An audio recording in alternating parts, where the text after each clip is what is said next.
ভিডিওটা দেখছেন Sachin Kumar Naskar YouTube Facebook channel সুরক্ষা ইলেকট্রিক অ্যান্ড মেশিন সান্তারাস। এখানে সিঁড়ি বা রেডার সেটাকে আপনারা দেখুন, এই যে পজিশানটা দেখছেন, এই পজিশানের প্রথম নিচে গ্রাউন্ড ফ্লোর থেকে যে সিঁড়িটা উঠেছে আরসিসি, এটাকে আরসিসি সিঁড়িটা কি পজিশানের জন্য আমরা কি ভুলের জন্য আমরা এটাকে ডিমোলেট করছি।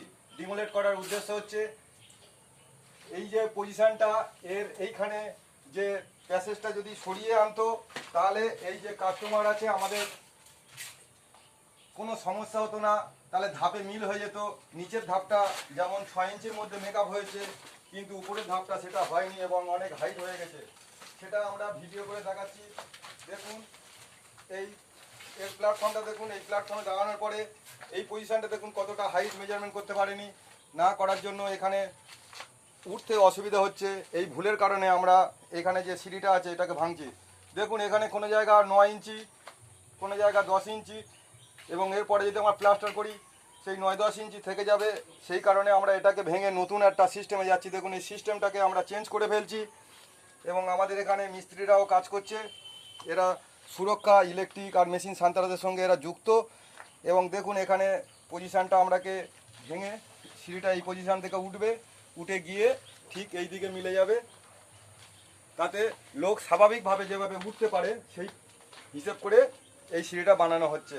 এবং এখানে আরেকটা জিনিস দেখাই, দেখুন এখানে আমরা পুরো বিল্ডিংটাকে কিছু পজিশান আমরা মডিফাই করছি এবং এখানে যে ডাইনিং প্যাসেজটা হচ্ছে সেই প্যাসেজটা এটা ফাউল করার জন্য আমরা এটাকে এখানে যে গাঁথনি ছিল সেটাকে আউট করে দিয়েছি এবং এখানে যে রডগুলো আছে সেই রডগুলোকে কাটিং করে সমান করে দেবো।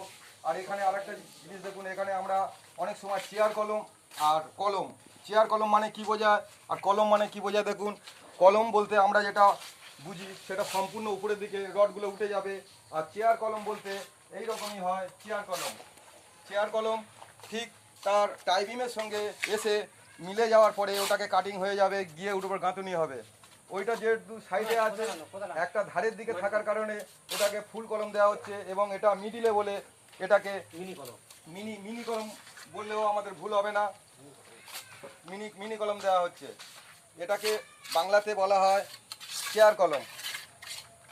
এর পরবর্তী অপশানে আমরা কি করব, এর পরবর্তী অপশানে ওই যে ওখানে যে রডগুলো বেরিয়ে আছে, ওখানে যে আরসিসিগুলো আছে, আরসিসিটাকে আমরা কিছুটা অংশ ছিলে নেওয়া হবে, 1 ইঞ্চি থেকে 2 ইঞ্চি পর্যন্ত নিয়ে বাইন্ডিং করা হবে। তারপরে আমরা এখান থেকে যে টাইবিম আছে টাইবিমের সঙ্গে আমরা এই রডগুলোকে টাচ করাবো। টাচ করানোর পরে আমরা এটা লেভেল পাইপ দিয়ে ঢালাই পড়ে যাবে।